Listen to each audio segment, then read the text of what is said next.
right, good morning to all of you. I hope we are audible online and you can hear us clearly. So it's my absolute pleasure to have you join us today, this morning, on the second day of the JFIL conference on making international law relevant, promises and challenges for India. Yesterday, we had two delighting panels on human rights and affiliated fields. We heard from brilliant students on how the language of international human rights law, criminal law, refugee law, and so forth can help improve many discourses in India and how there were synergies between their many niche ideas. After that, we heard from Professor Shailja Singh, who joined us in sharing her insights as a practitioner of international trade law in India, of how governance at the industrial level, at the state level, at the central level works in India, and how we as scholars, as researchers, can help identify gaps and improve India's performance on those fronts. Today, I'm absolutely grateful to Professor Prabhash Ranjan, who is the leading authority, frankly, on the theme of our conference because of his many writings, his renowned expertise on state capacity in India, and it would not be an exaggeration to say that the very reason this conference is happening is the fact that we were able to have access to his writings at this very timely stage.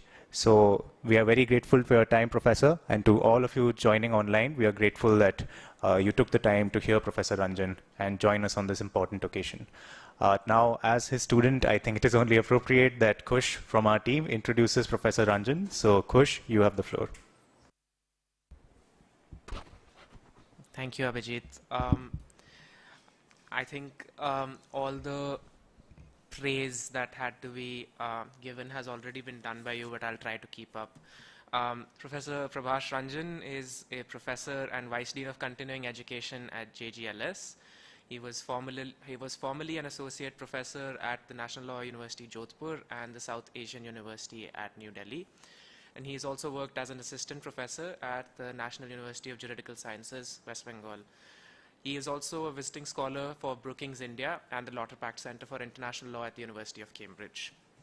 Professor Ranjan was a member of the team that drafted the 260th Law Commission of India report, which focused on the 2015 draft model BIT made by India. And he was recently invited by a standing parliamentary committee on external affairs to depose as an expert witness on the subject of India and bilateral investment treaties. Professor Ranjan is the author of a book titled India and Bilateral Investment Treaties, Refusal, Acceptance, Backlash, in which he details the stages of India's journey towards signing BITs and how that relationship has transformed over time. He has published in several leading journals such as the ICSID Review, the Asian Journal of International Law, the Cambridge International Law Journal, and many, many others, with a recent publication focusing on the TRIPS waiver at the World Trade Organization as a measure that has come as too little, too late at this particular point in time. And Professor Ranjan notably writes opinion editorials in several leading newspapers, which allows for dissemination of ideas relating to international law and a very public, open, and outward-facing conversation on international law issues, which is sort of prompted by this format of publication, which focuses on how India can, in fact, harness the potential that international law holds for advancing its interests and, in fact, also improving its own adherence to its international law, legal obligations. On behalf of the team at JFIL, sir, it is my honor and pleasure to welcome you, and we look forward to hearing your insights. Thank you. Thank you so much, Kush, and thank you so much, Abhijit, for that very generous introduction. I don't know if I deserve all those things which you said. But when Kush contacted me about this conference, I immediately said yes, because this is what I have been writing about. You know, in India, we often have conferences on different aspects of international law. So we may have a conference on trade law, investment law, humanitarian law, but we rarely have conversations which look at international law as a whole and which look at what is India's sort of dealing or, you know, state capacity when it comes to questions of international law. So therefore, in my talk, I'm going to focus on that. And let me start conceptually by stating that when we talk of international law and the approaches to study international law, there are always two approaches to study international law. One approach, as I said, is to look at the legal principles and to see whether those principles bind India, whether India has, or any country for that matter, has complied with those obligations, what those obligations are, etc., etc. The other approach to study international law, which still is at the margins, I'll say, including in the universities, is to see where does the capacity of the state lie in dealing with international law. So let's assume India has signed a particular treaty. Now the question is that what processes were followed in signing that treaty? Was the treaty signed simply because everybody else was signing it, or was it signed because India followed a consultative process and thought it's in our national interest to be part of this treaty, so on and so forth. So therefore, what processes are followed in India? Where are the lacunas, or where India lacks in terms of its international law making and policy making, is something I'm going to focus on. And in this, I'm going to focus on three things mainly. The first thing I'm going to look at is what I call as the absence of lawfare in India. Now, lawfare is a controversial concept. It means different things to different people. When we talk about lawfare, the most sort of traditional meaning of lawfare is that law should be used to pursue national interest objectives or your security objectives, which basically means that if you can accomplish your security objectives without actually fighting a war, but using law as a weapon or as a medium, then you should be using law as a weapon or a medium to accomplish those objectives. There are several countries that follow lawfare in different manner. Prime example of this is what China does, and China has been a very effective user of lawfare.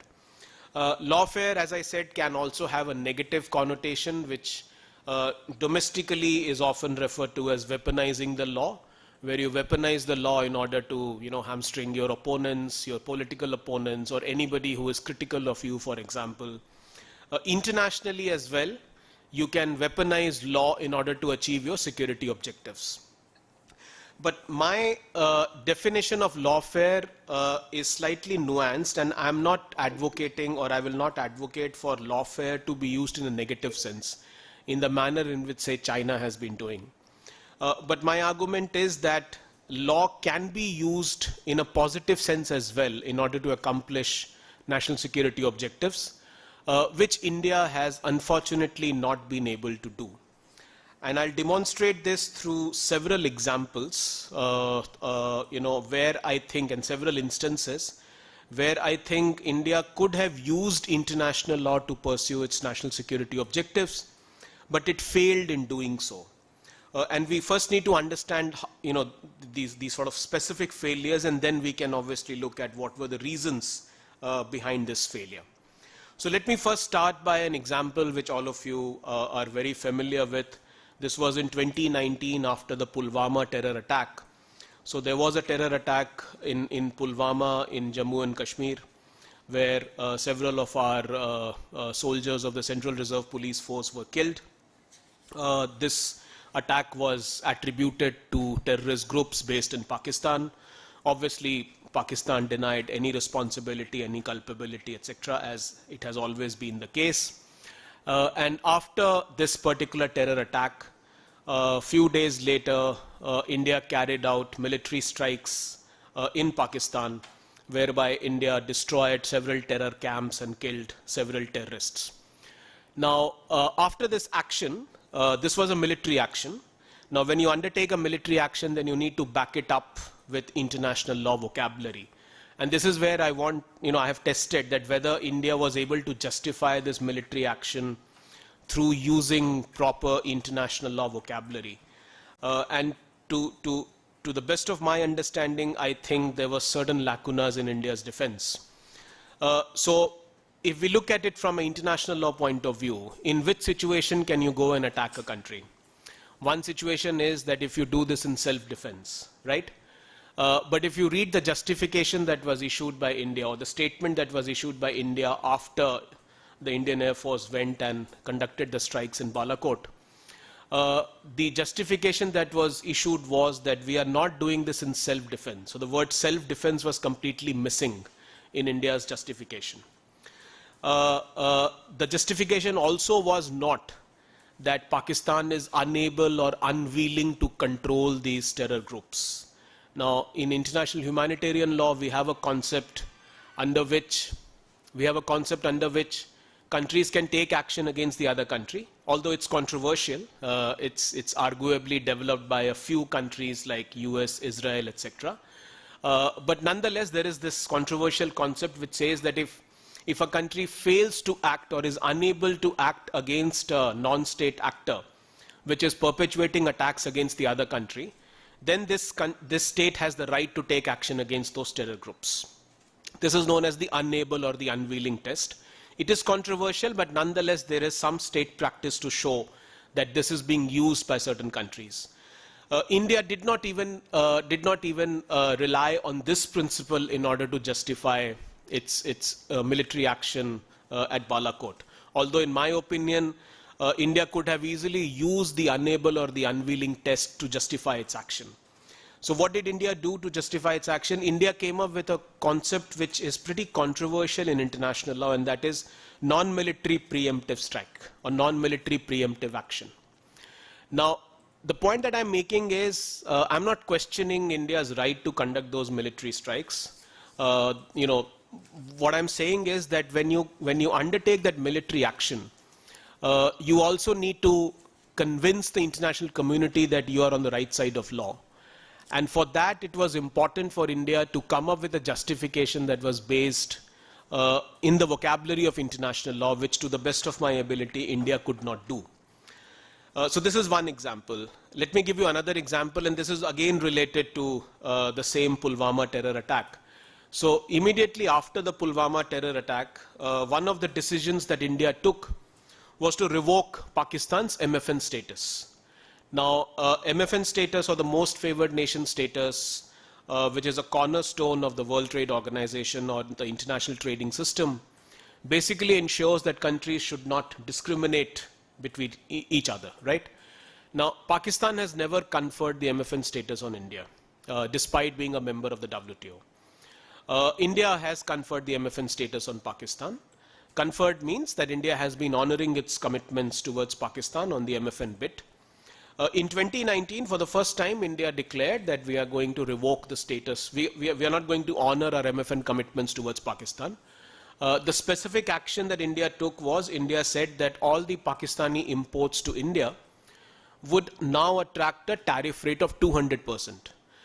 And this was not applicable to imports of other countries. So it basically means that if, say, Pakistan is exporting this glass to India and, say, some other country is also exporting this glass to India, the Pakistani glass will attract 200% tariff, whereas the other glass from some other country would continue to attract the lower tariff rate. So this is a classic case of not acting in accordance with the MFN principle.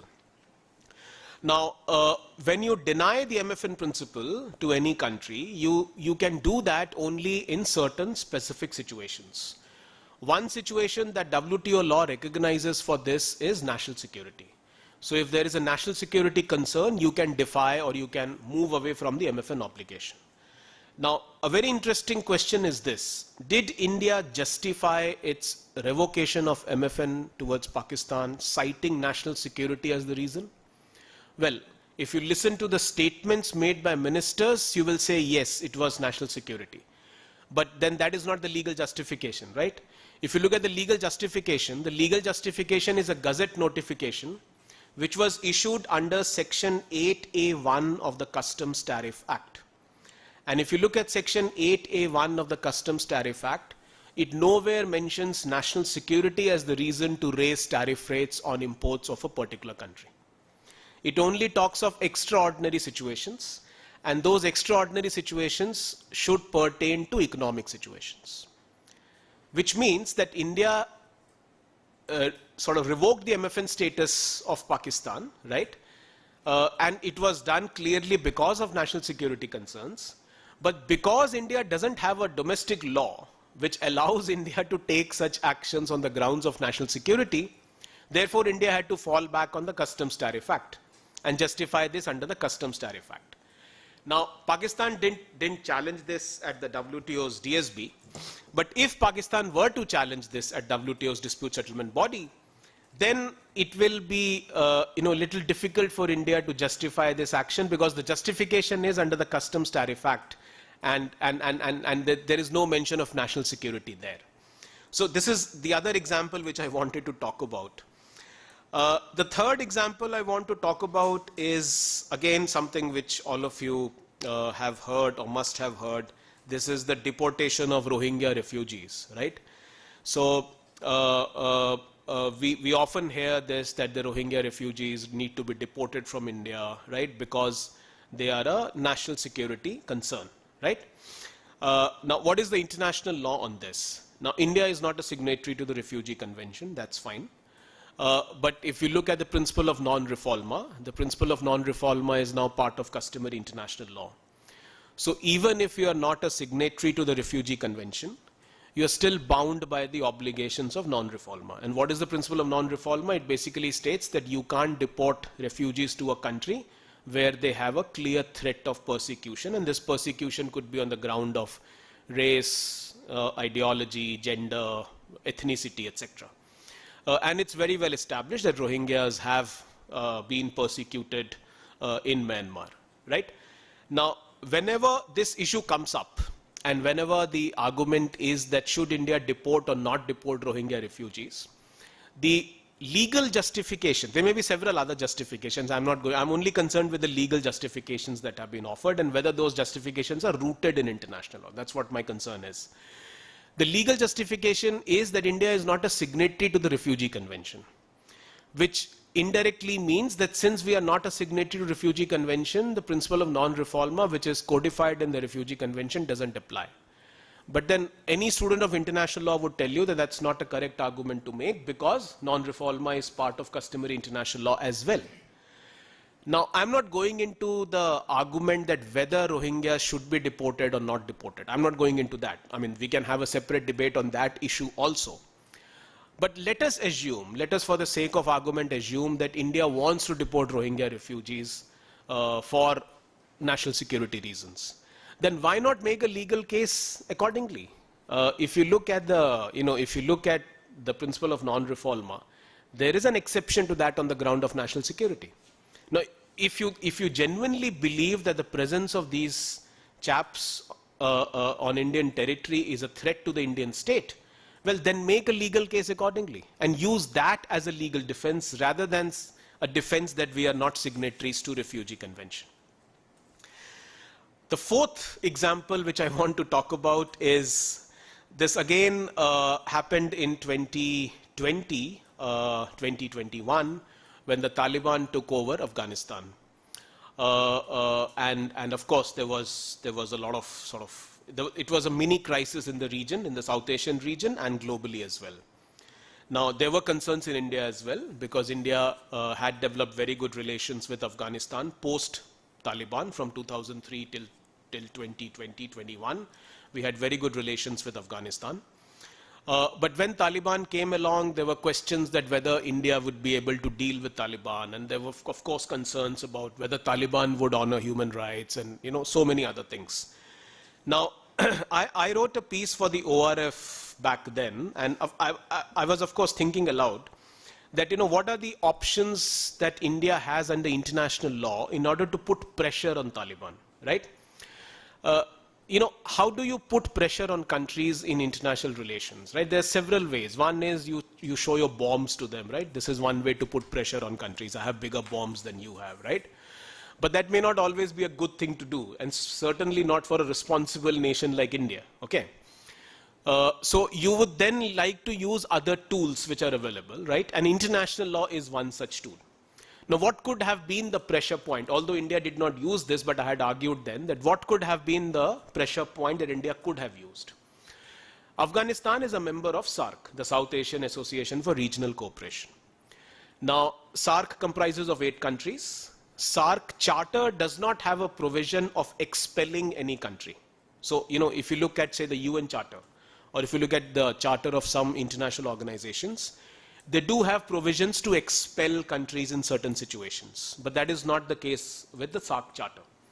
But there are instances where member countries of an international organization have come together and have expelled a country if they believe that the country is doing certain things which are against the foundational values of that charter, which has created that international organization.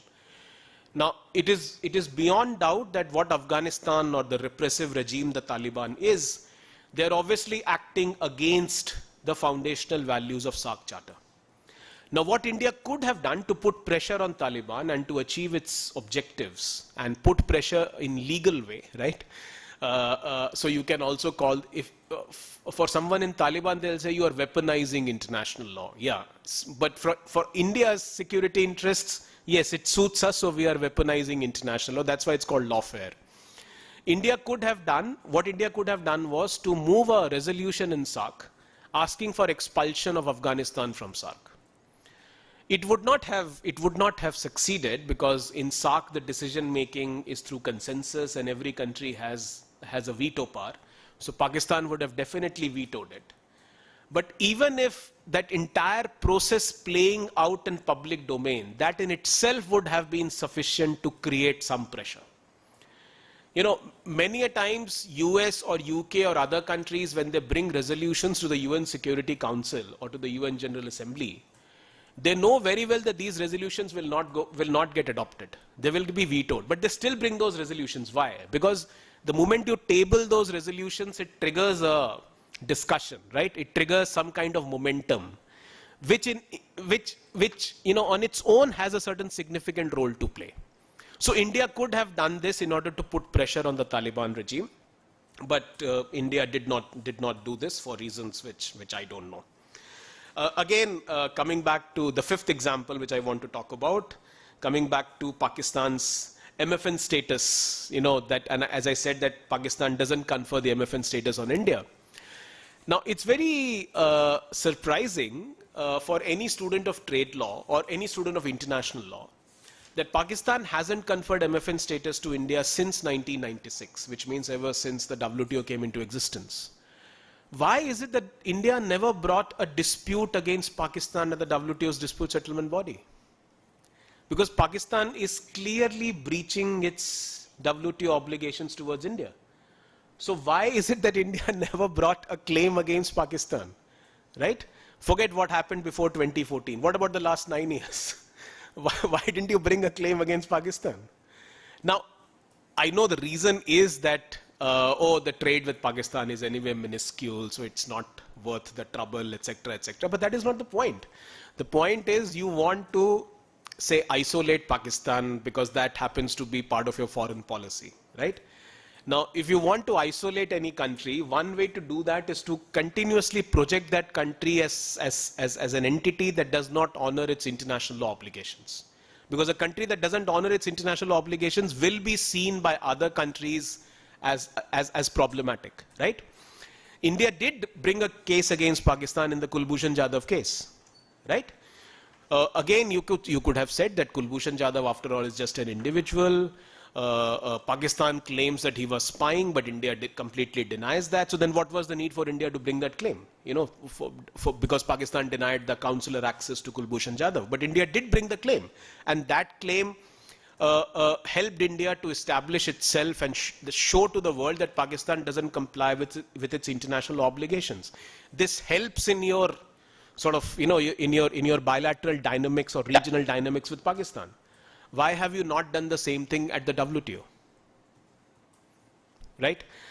If the argument is economic, but then you should not be doing this, or you are not doing this just for the economic reasons. You are doing this because you think that it has certain strategic advantages to be brought. So again, an instance where India has failed to make use of lawfare. And finally, I want to talk about absence of lawfare in Chinese aggression towards India. So it's a very well established fact that China has been transgressing into the Indian territory. There were border skirmishes. 2 years back, 20 Indian soldiers lost their lives. and there are multiple reports which show that China has already entered and is already occupying a certain part of the Indian territory. Now, I wrote a piece in the Hindu on this issue, and I looked at what is the international law that regulates India-China relations. Of course, you have the UN Charter and all of that, but you also have numerous bilateral treaties that India and China have signed regarding border management. And those border treaties put both sides under an obligation that you will not use force, you will not, you will respect status quo ante, etc., etc. And China has breached every single provision of those bilateral treaties. Now, what baffles me is this, that why is it that India is not going to the global forums and making a case against China, not a political case, you can keep making a political case, right? But a legal case against China, that China is breaching ABC treaties with me and is breaching ABC obligations. This, in my view, would at least put some pressure on China that there is an allegation against me of not honoring international law. Now, you may argue China will not bother, China will not listen, but it's not that this is the only thing that you do and China will tomorrow start behaving, right? That's not the point. The point is that you are adopting a tool of instruments, right? And this is a very important instrument, a very important lever, which you are not using at all, right? So in my view, India should be using this lever to tell to the world that this is the international law that binds my relation with China, and this is what China has been breaching. Now, you will often hear China renaming, places in Arunachal Pradesh very recently, or it has happened earlier as well. And then you will see the MEA coming up with a statement which denies this. But in those statements, there is simply no mention of international law. It appears as if it's a routine bureaucratic statement being issued. Please issue bureaucratic statements, but please use the lexicon of international law in that in order to give greater credibility to what you are doing. Okay, so this is the absence of lawfare. Through these several examples, I have tried to show that where India could have used international law, but it has not been able to use international law. The second part that I want to talk about is on institutional bottlenecks. So what are the reasons that India is unable to use all of this, right? What are the reasons that India is not able to develop a coherent lawfare strategy?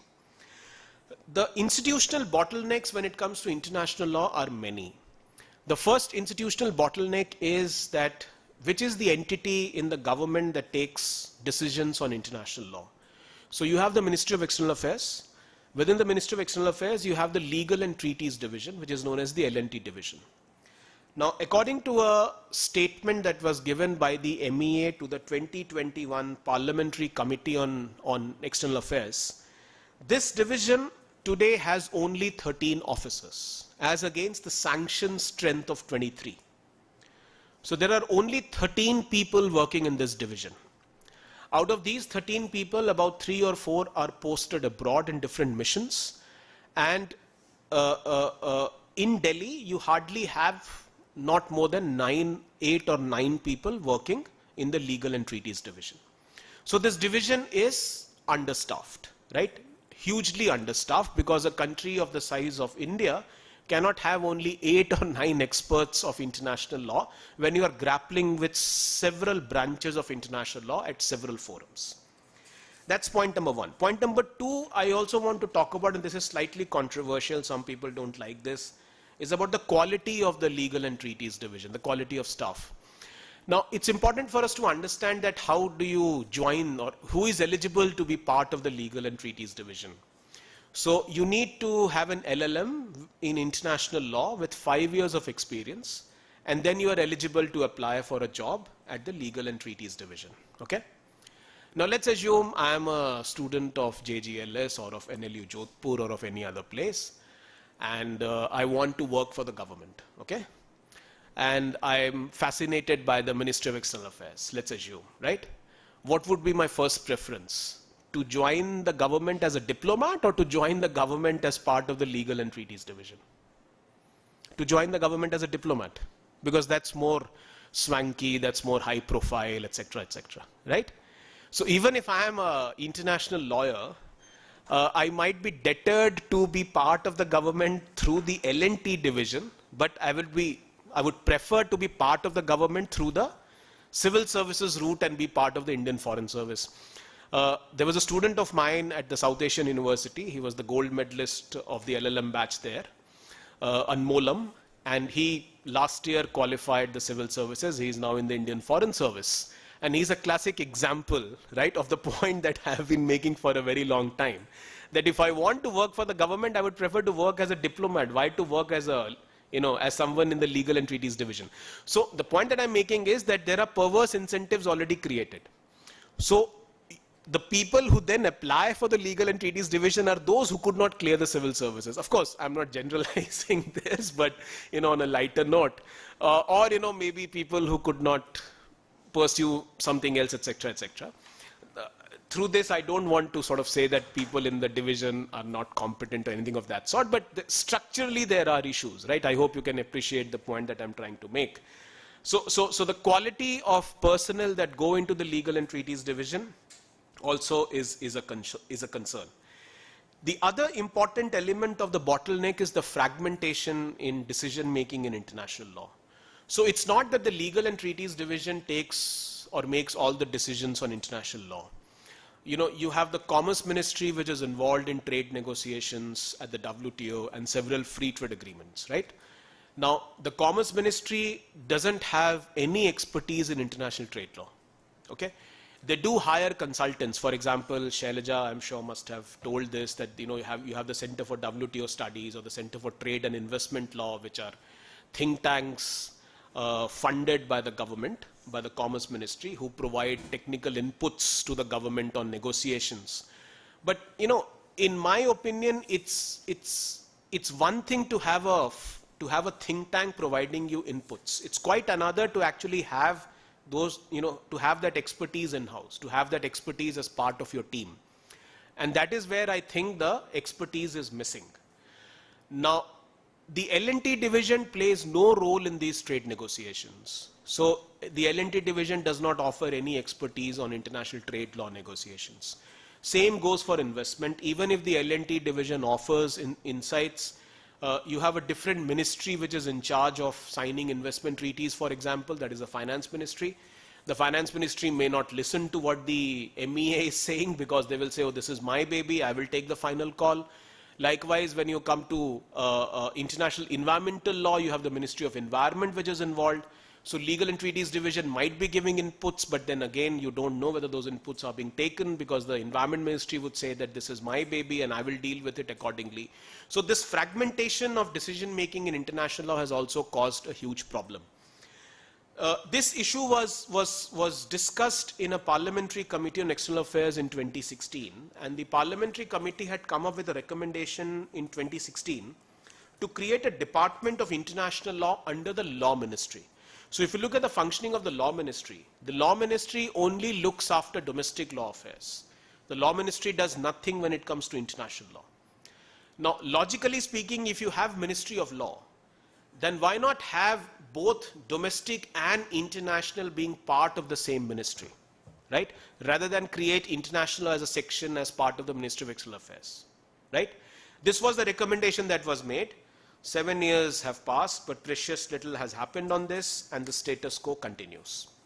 Okay, the last point which I want to talk about, the third point, because I want to have some time for discussion as well, is the poor academic quality when it comes to international law. And I say this despite being an academic working in this area in India. So I don't know how many of you will agree with me, but I'll say that the overall quality of international law education or the overall quality of legal education in India is poor, right?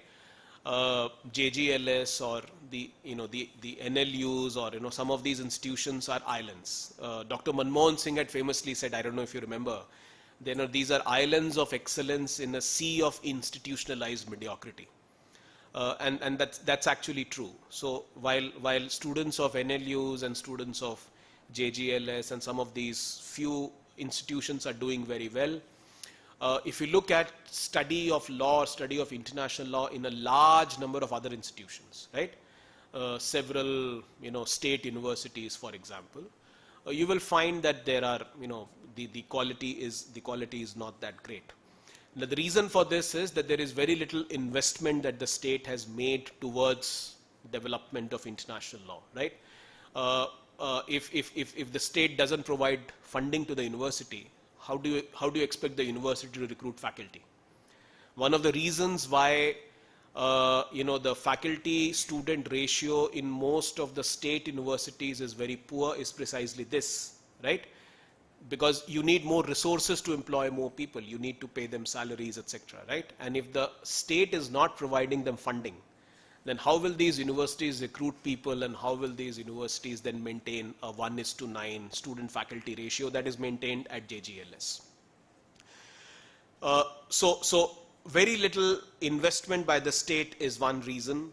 The other important reason is, if you look at the MEA, for example, and what has MEA done in order to boost international law, research in international law, development of international law, MEA has done precious little. Again, a Parliamentary Committee on External Affairs has recommended that MEA should establish chairs of international law in different universities. But to the best of my knowledge, I don't think any such chair has been established in any university on international law. The MEA does fund some research organizations or some think tanks, such as the Indian Council for World Affairs, ICWA. But ICWA largely works on international relations. They don't work on international law. So as a result, there is very little sort of funding being given to these institutions in order to develop international law. And the biggest disappointment in international law has been the Indian Society of International Law, or ISIL.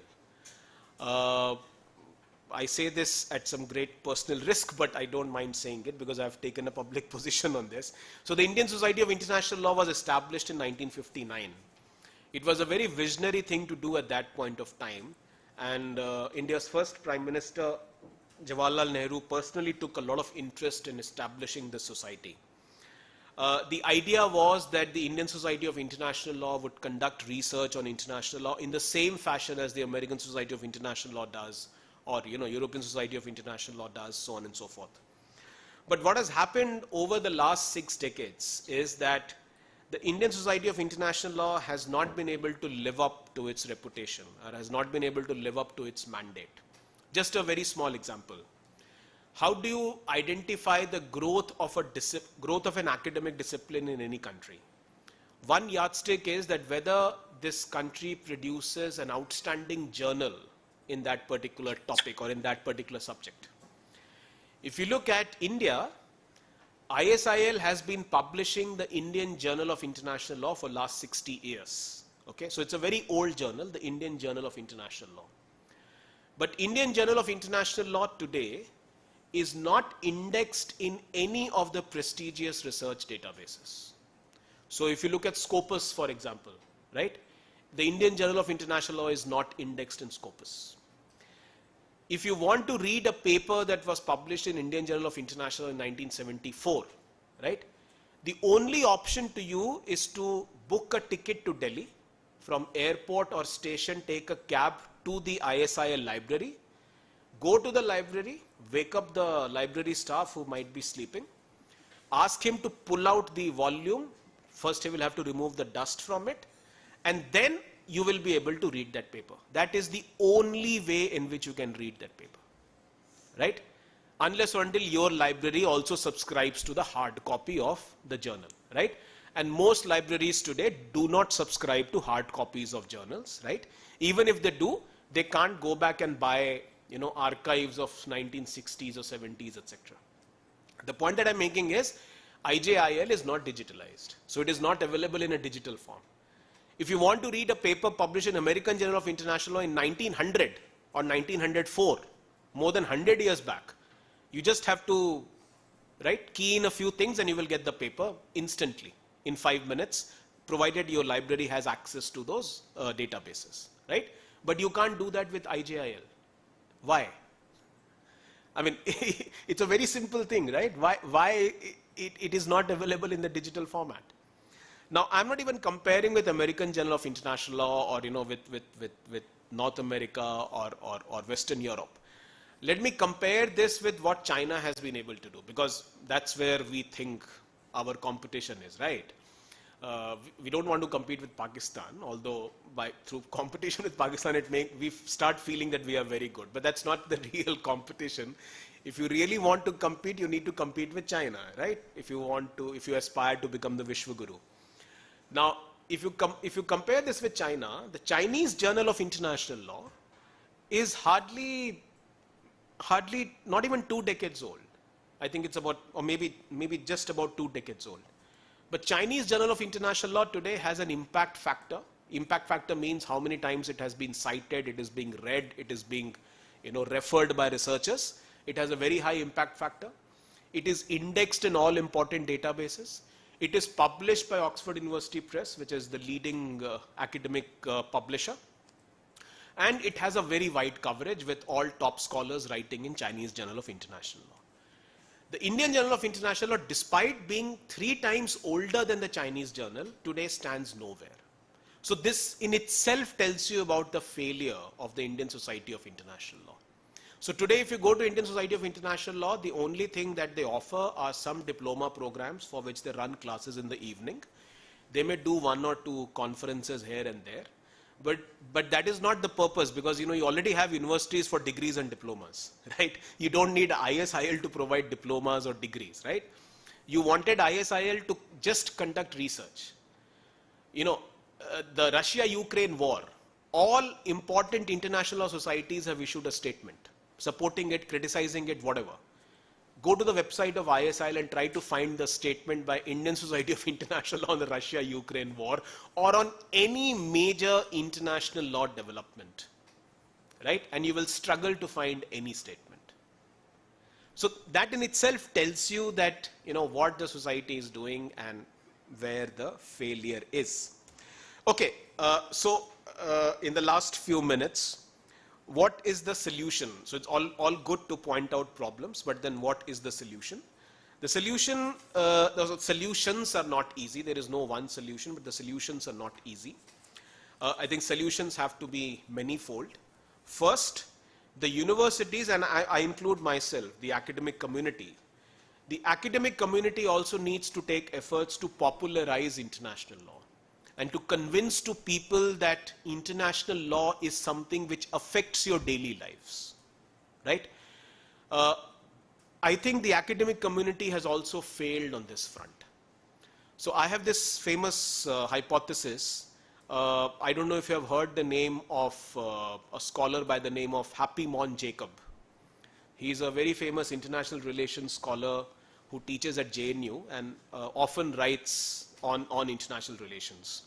Now, I'm not a student of international relations, but whatever little understanding I have of international relations is because of the writings of someone like Happy Mon Jacob, or because of writings of my colleague Sriram Cholia, who is the Dean of the Jindal School of International Affairs here. Now, I haven't read their scholarly articles, or I haven't read their scholarly books, right? Because I don't work in that area, so I may not have the time to read their scholarly articles.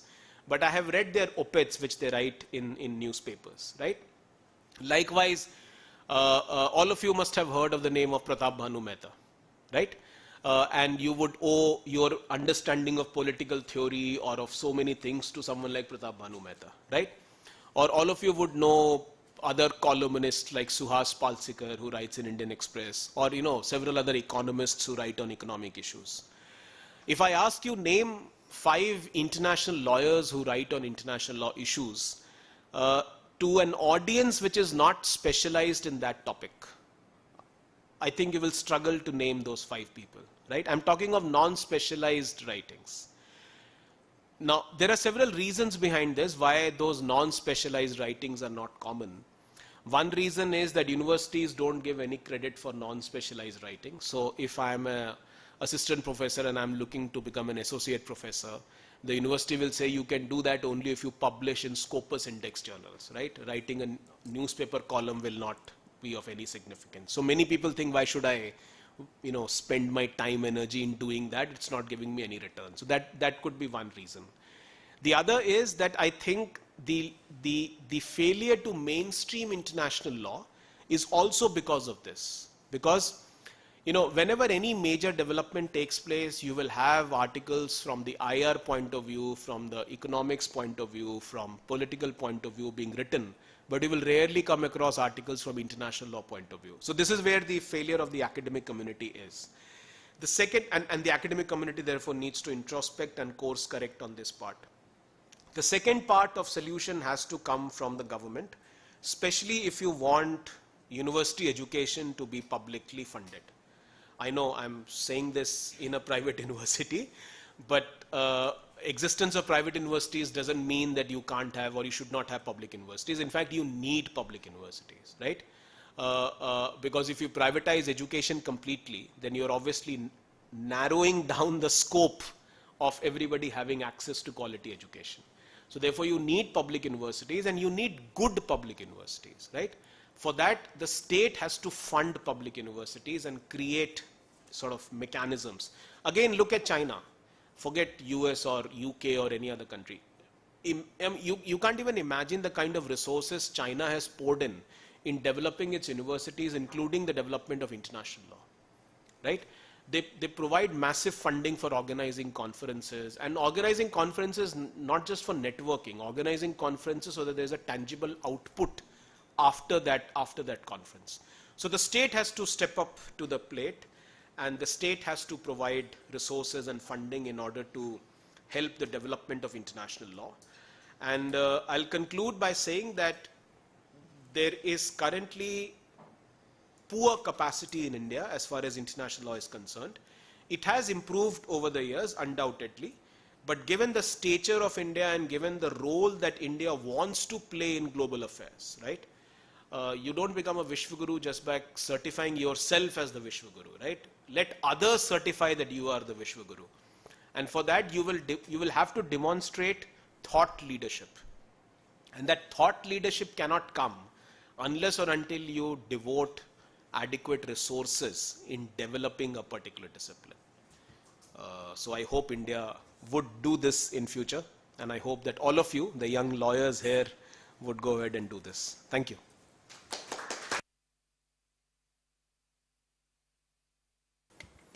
Thank you so much for all of your insights, Professor, and we are really happy to at least have begun in our own academic capacity, contributing to conversations like this. So very grateful for your presence.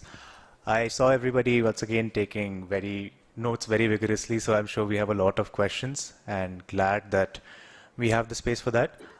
Before I give the floor to our presenters here and then any speakers who are online, I want to read out a question we have received from Professor Ashish Yadav, who also teaches here at Jindal Global Law School. Professor Ashish says, "Pleasure to hear Professor Ranjan speak. I agree that lawfare carries strategic advantages, but for the Indian state, is there a way to then control for the use of lawfare from a securitized perspective, especially internally in the case of Rohingya deportations?" Yeah, so I agree with the sentiment behind the question that, you know, when you use lawfare, there is always a risk of, as I said, you know, weaponizing the law even for wrongful objectives. My advocacy for lawfare is to use it for what I call as the rightful objectives, but then the state can use it for wrongful objectives as well. And developing the national security narrative when it comes to Rohingyas could be an example of that negative connotation of lawfare. So I agree that one has to be cautious on this front. But this debate, in my view, is premature because we have still not taken the first step. You know, we have still not taken the step of first accepting that lawfare can be an important strategy that we can use. Once we develop that, then of course, you know, we'll have to sort of navigate through several instances of legitimate lawfare versus illegitimate lawfare. Thank you, Professor. So any questions from those of us who are here physically, and then we will move to the online audience. Yes, Khushi. Right. So, Professor, you talked about the strikes and the justifications India did or did not give after the strikes. But as far as I know, in 2021, there was an ARIA formula meeting in Mexico. So, India there, India then done immediately. So my point is that you need to do this immediately, right? You need to be ready with a justification in order to support your military action, right? So your military action was not a knee-jerk reaction, right? You thought through this and you decided to go ahead with it. Now, if you have decided to go down that route, right, then you also need to back it up with justification and foolproof justification at that time only, rather than doing it later. It's better to do it later than not doing it at all, but doing it later would then send out a message, okay, now you are somehow trying to rationalize what you have done, right? Which does not have the same kind of impact that it would have if you had offered the same justification straight away. Rishabh, please proceed, and then Shivjeet. Yeah, Professor, I actually had two questions, and I want to first thank you for the really insightful lecture. I'll mention those questions one by one. First, I found your example of China breaching India's territorial boundaries. I found it to be very interesting, and you mentioned that India's failure to use lawfare to resolve that situation had been quite abject. But I think India also shot itself in the foot there, because India took a very public position that no infringement of India's territory had taken place initially, and that was also partly because of political reasons, because if India admits to the fact that China has infringed upon India's territory, there is a very clear political backlash to that. So why did it even happen in the first place? So like, what are your thoughts about such situations where political considerations lead to lawfare or international law not being able to be used like effectively? Yeah, I mean, I'll only say this, that national interest should always be placed above the interest of any individual, no matter how powerful the individual is. If you start equating the interest of an individual or the image of an individual with the interest of the country, history tells us that that path is ruinous. Several strong leaders in the past have tried to do that. They equated their own whatever with national interest, and the results were disastrous. Do we want to repeat that? I think we should not. So political considerations obviously play an important role, and you're right. If you admit that no one has entered our territory, then on what basis do you go and make a case on the basis of lawfare is obviously problematic. So therefore as I said, that there's no harm in saying that yes, I have, this country has invaded my country. I mean, there's no harm in saying that if that's factually true, right? And we are fighting it. I mean, has Zelensky ever said that no, Russia has not entered my country? But today he at global level, he's looked upon as a brave leader, right? Who is fighting the Russian aggression. So the same can be done for others as well. But as I said, if it's your personal image which matters the most, then it will be a different scenario. Yeah, and also my second question was regarding your point about failure to mainstream international law. And you looked at it from an academic perspective, where you mentioned the ISIL and the Indian Journal of International Law, and how a failure from academics in the arena of international law has led to the failure to mainstream international law. But I also wanted to look at it from a different angle in the context of Professor Shelja's lecture yesterday, where she mentioned the point that one of the reasons why international trade law has become a lot more mainstream, at least in my opinion, compared to public international law, is because students of international trade law see that there is a very real career prospect in international trade law, at least in India. And one reason for that is because there is a very strong dispute settle mechanism in the WTO, which allows students of international trade law to have a very direct pathway towards becoming practitioners of international trade law. However, I feel like that pathway is a lot more difficult in international law, where if you're a student of public international law in law schools, oftentimes you'll feel like your only pathway to having a career in this area is only in academia and not necessarily as a practitioner, and the latter might be a more attractive prospect for a lot of law students. So like, how do you feel like India can actually make efforts to make public international law a very enticing prospect from a career perspective as a practitioner? Yeah, no, that's absolutely right. The perception is that studying international law is not that great because it doesn't offer me the kind of career opportunities that say studying corporate law would do, right? Or even if I'm talking of international law, then maybe I should focus or restrict myself to only economic law, trade or investment, and not on other things. But while this is true, and partly the reason is the nature of international law, because it's state-centric. Disputes often involve states.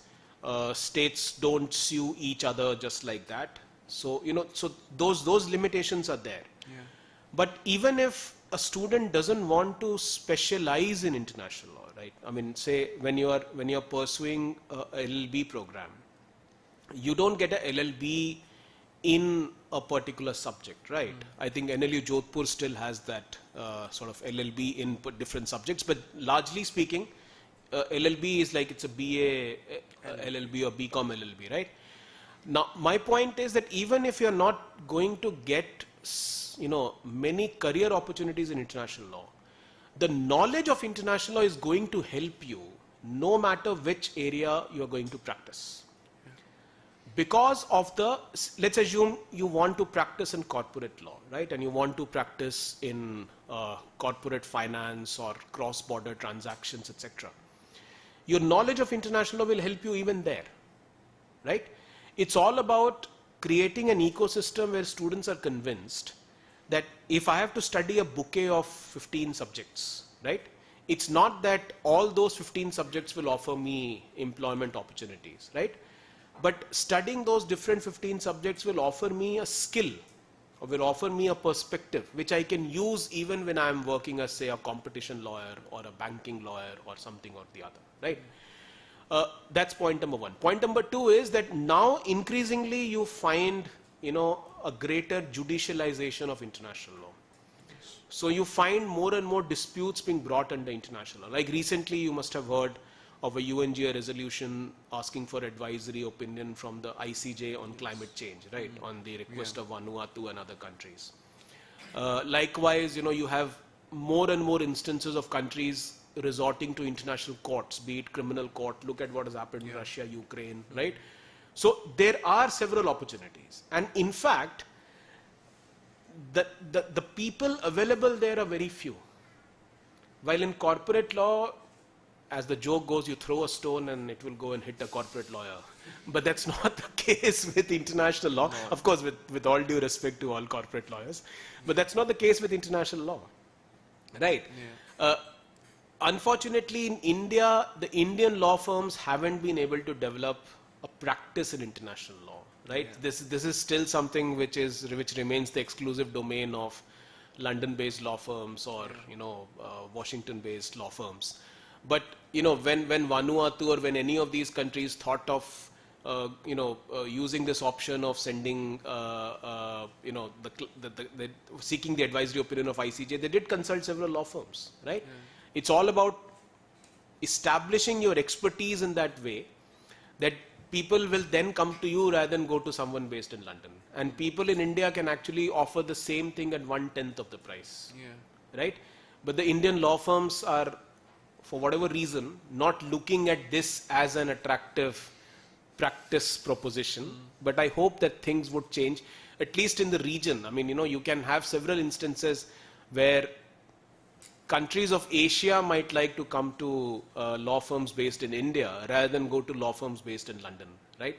But for that, you need to develop your expertise. Now, it's always a chicken egg story that do you wait for work to come and then develop the expertise, or do you develop the expertise and then let the work will not, I mean, if you expect that work will come and then I'll develop the expertise, it will never happen that way, right? So you have to first develop the expertise and then work will come slowly and gradually. Thank you, Professor. We also have a question from Professor Ayushi Vashisht. Professor Vashisht, we will just come to you shortly after Shivjeet and Akanksha.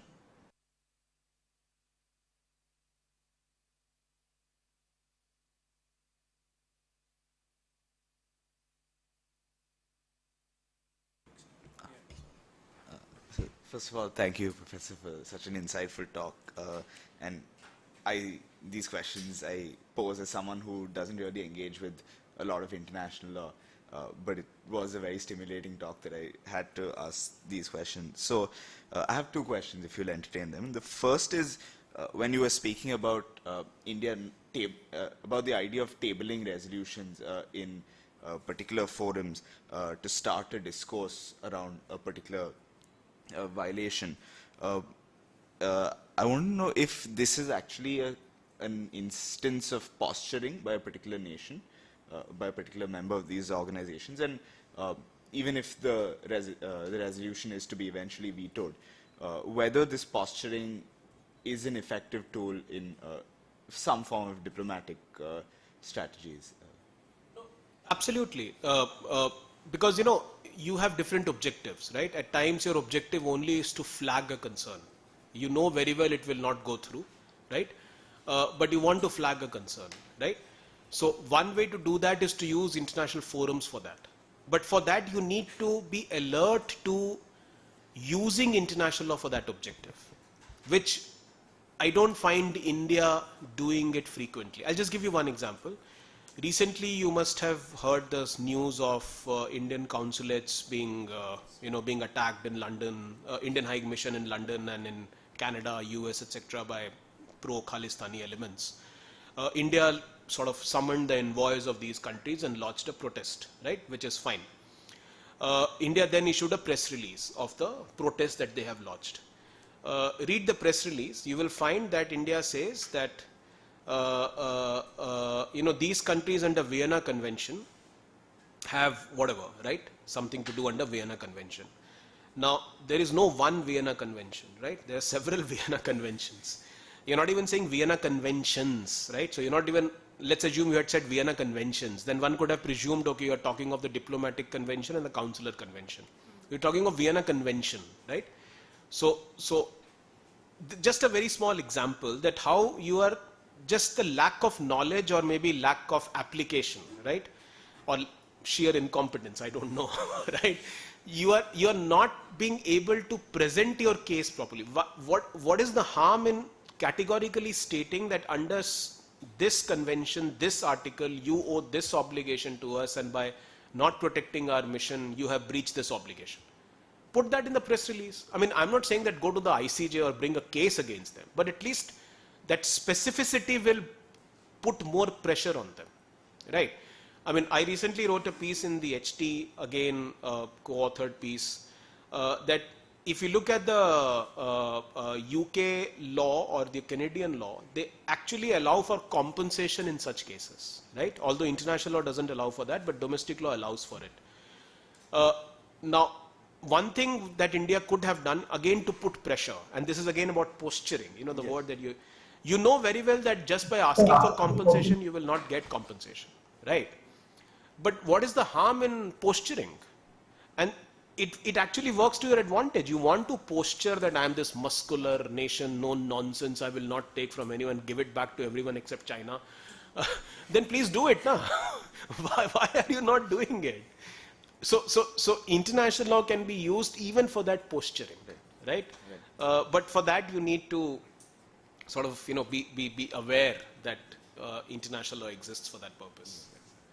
Thank you very much. And my second question, and I don't know if this is going to be a very sort of semantical question, but so I'm someone who is very interested in domestic forms of statecraft and state capacity. And given that the theme of your talk began with state capacity, and you spoke about the negative connotations of the phrase lawfare, I wondered, can the phrase lawfare be replaced with a commonly used phrase in political science that is statecraft, which is essentially how domestic states at least take steps to build various aspects of state capacity, or whether in international law this is something that can't be done and it is lawfare only which is used. So lawfare is a term which was coined, if I remember correctly, by an American retired military officer who was writing this in context of China, and especially in international law. So if you think lawfare has a negative connotation, use statecraft, that's fine, as long as you accomplish the objective. So when you say statecraft, then statecraft would involve, you know, several things within its ambit. When you say lawfare, then you clearly signify the usage of law, or in my case, the usage of international law more specifically. So from that standpoint, I think the lawfare terminology might be better than statecraft. So one can say statecraft is a broader sort of group, and lawfare being a subset of that broader set. So. Thank you very much. Akanksha? Hello. Hello. Okay, Professor, I really enjoyed your talk. A common theme I noticed was all challenges can essentially be traced back to being underfunded or understaffed, if not all, most challenges. So, considering that revenue is often a limited resource, I was wondering if where you can trace this back to. Is the Ministry of External Affairs underfunded, or with the funding they have received, do you feel like the distribution of that funding is not done in the most efficient manner? And a larger concern being that, do you feel like that if, let's say we want to hire more Indian Foreign Service officer, or we want to pay more or invest in capacity building, where do you think we are overspending? Perhaps if you have any opinions on where those resources can be redistributed. Revenue is an issue. I mean, as it is famously said, money doesn't grow on trees. So revenue is an issue, funding is an issue. But the other aspect also is that if the state is determined, then revenue is not really an issue. You will see buildings coming up overnight if the state is determined, I want to showcase this as my mega achievement, right? What happens to revenue then? And many of those things are not even needed, right? If an existing building is enough to accommodate everyone today, why are you building a new one just for pomp and show, for example, right? So it's about revenue. I'm not saying revenue is irrelevant. Of course, you need money to do everything, right? But it's also about priorities.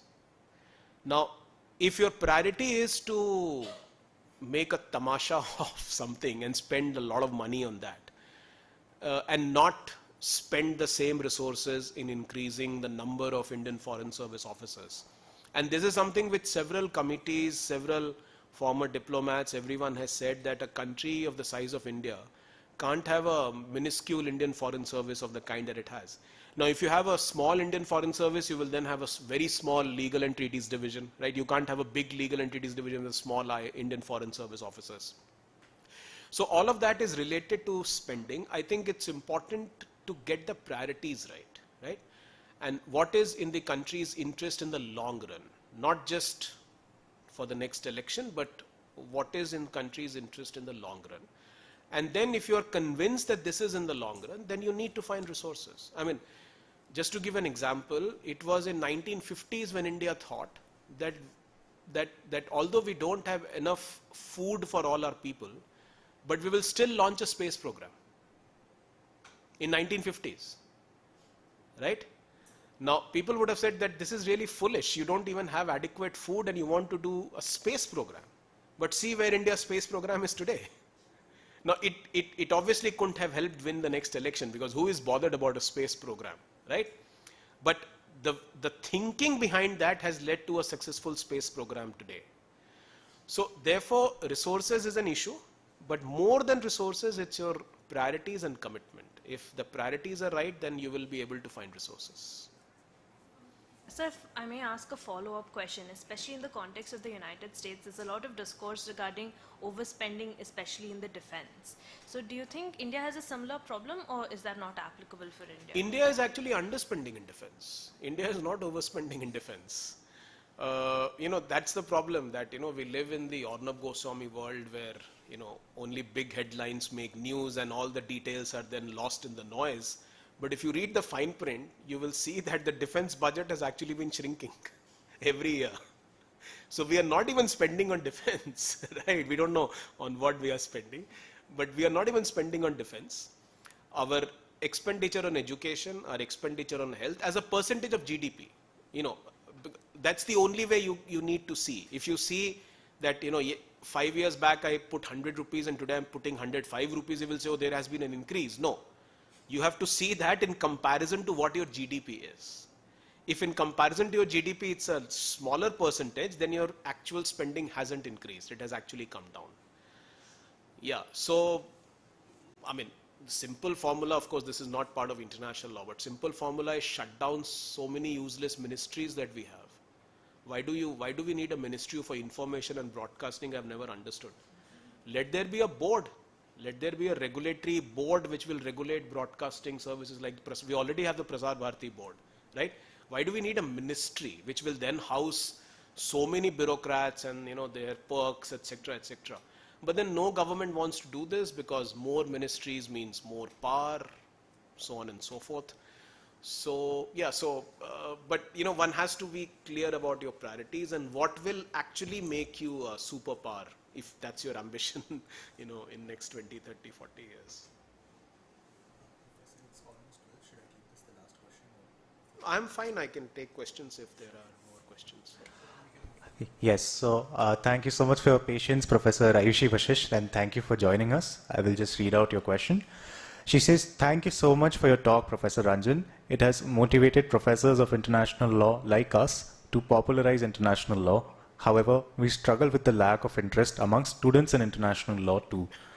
My question is with respect to the solution as suggested by you towards internationally acting against Afghanistan in the SARC. Wouldn't doing that also internationally affect India's so-called good relation status with Afghanistan? And could that have been the reason for India's silence? Yeah, so thank you for the question. And yes, the student apathy, I understand that as a fellow academic. But I also, from my experience, I can say that students start loving a subject if the teacher is able to generate interest in that subject. So I remember Professor M.P. Singh used to teach us legal history at Delhi University. Now, legal history, by the very name of it, is so boring, right? But he taught it in such an interesting way that we all fell in love with the subject. So a lot depends on the teacher also. To answer your question, so my recommendation of India using SARC as a forum to put pressure on Taliban was more in terms of posturing, what our friend was talking here. Knowing very well that that wouldn't have gone through, right? But posturing and putting pressure on Taliban.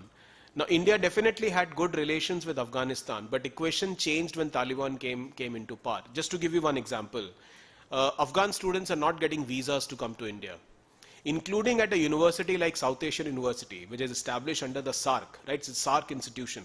Even there, Afghan students are not being allowed to come, right, as we speak. So the relations are not the same as they were, earlier. My point is that India wanted to put pressure on Taliban to accomplish its strategic objectives, and this could have been one lever to exert that pressure. Of course, now it's of no more significance because 2 years have passed. But I'm just giving this as an example that where you could have used international law as part of your lawfare in order to accomplish an objective, which India could not do. There could have been genuine reasons. I don't know about those reasons, but yeah, there could have been some genuine reasons for this, or maybe there could have been a possibility of India not even being alert that something like this can be done because India has lost interest in SARC. Thank you, Professor, for that answer. Do we have any other questions from Tamanna? So my question draws from both their questions. So how do we actually remove the hostility from lawfare? Because I believe that India does not use the international law vocabulary to not to come off as hostile in the international fora. And so do you think we need to employ a more aggressive foreign policy and where we take proper legal stance regarding the instances that are happening, because I believe that us refraining from that is maybe a part of some political strategy or the public relations involved? Well, we already claim to be taking a very aggressive foreign policy, and we say that we no more are docile as what we were earlier. So we are already taking an aggressive foreign policy stand. Now my point is, please go ahead and do that, but please bring in international law also in it, right? It will make your aggressive foreign policy more legitimate. See, it's important to understand why is international law important. US perhaps might be one of the biggest violators of international law, but every statement that US makes, right, no matter how illegal the action is, it will always use some principle, some doctrine, some convention of international law to support that. Why? Because they know that this gives their action legitimacy in the eyes of the world. So India needs to do the same. Please follow your aggressive foreign policy, right? I'm only helping them that please use international law to do that, because then it will give you greater legitimacy. I think US was one of the first countries which introduced this concept of preemptive self-defense. Yeah, absolutely, justification absolutely, for their strikes in foreign absolutely. countries. So That's where the yes. jurisprudence came. Yes, so this unable unveiling that you were talking about earlier, this all is US-Israel creation, and this is based on, or the entire debate on right to protect and all of that.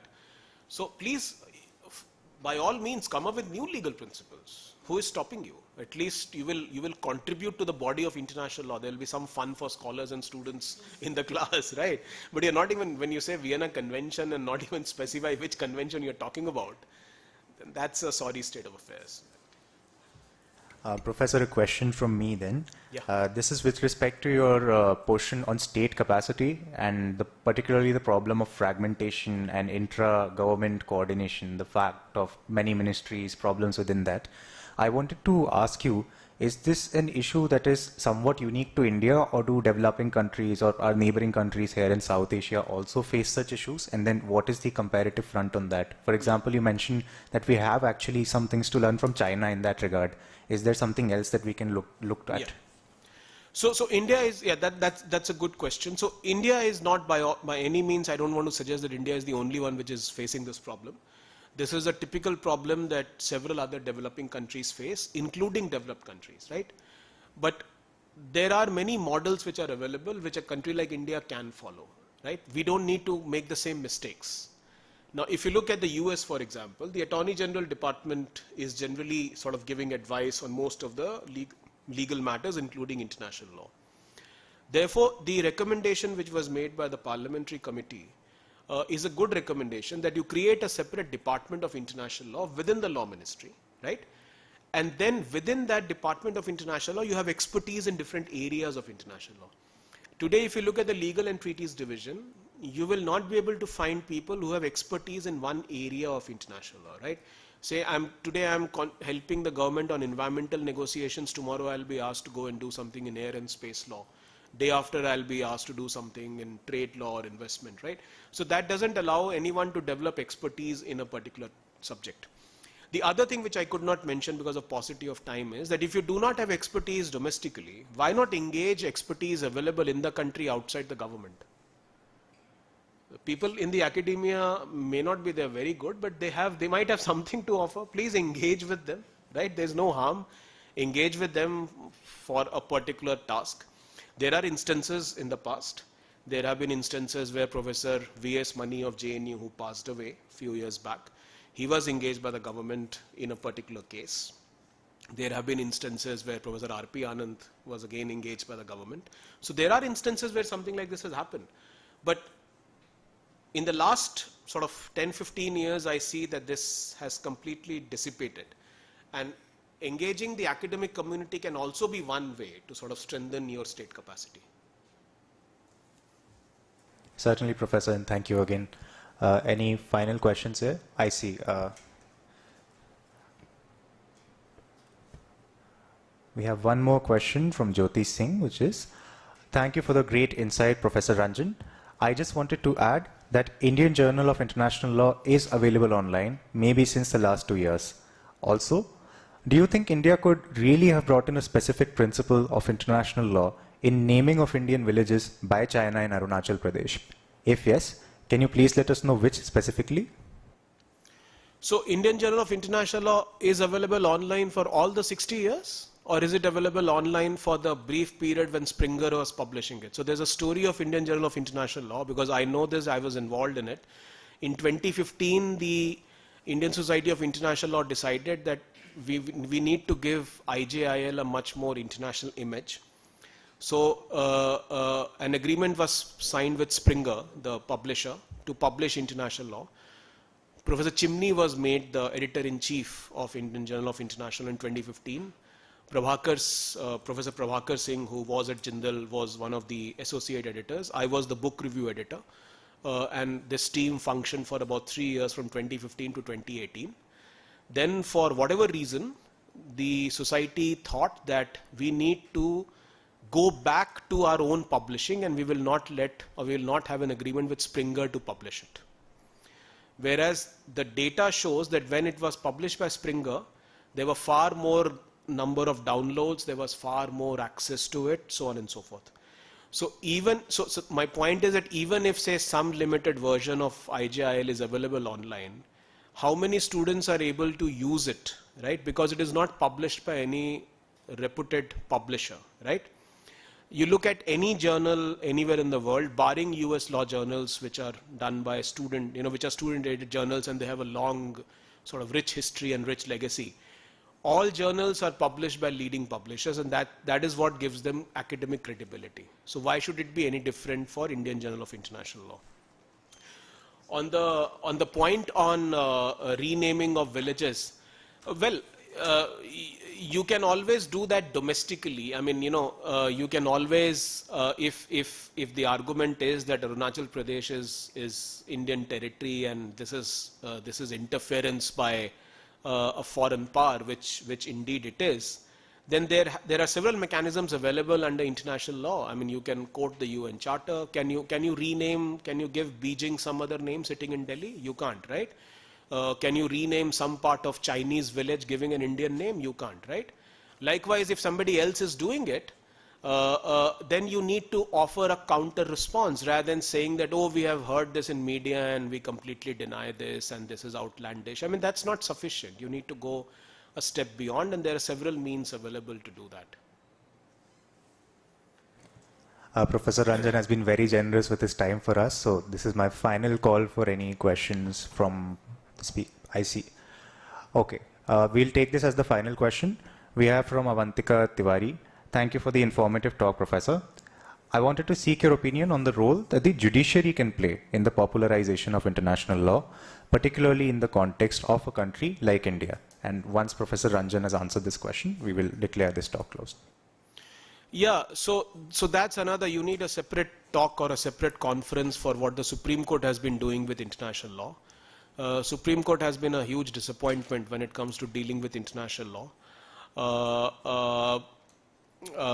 Supreme Court can definitely play a far bigger role in popularizing international law, but for that the Supreme Court needs to have conceptual clarity of what is the significance of international law given the Indian domestic legal system.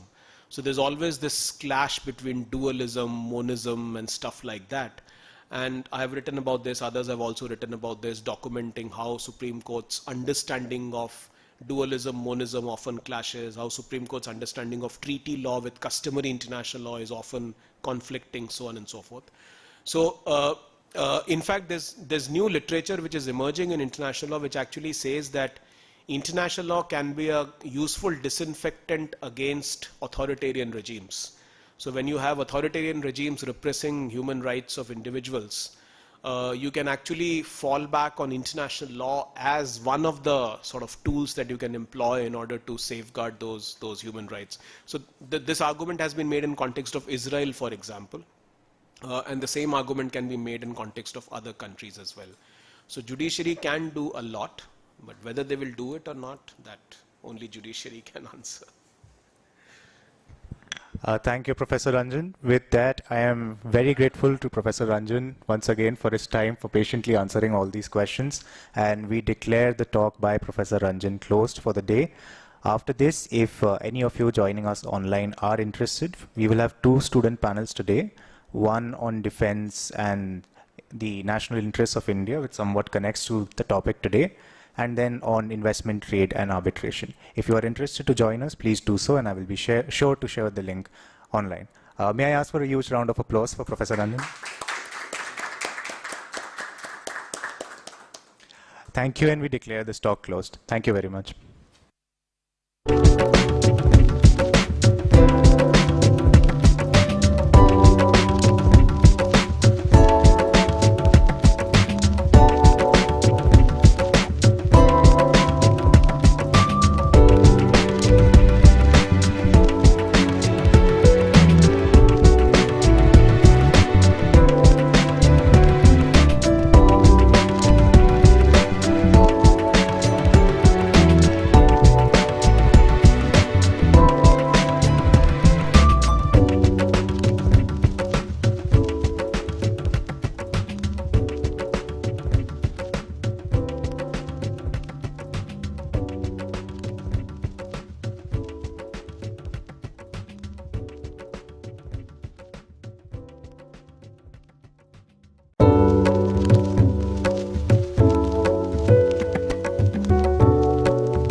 you.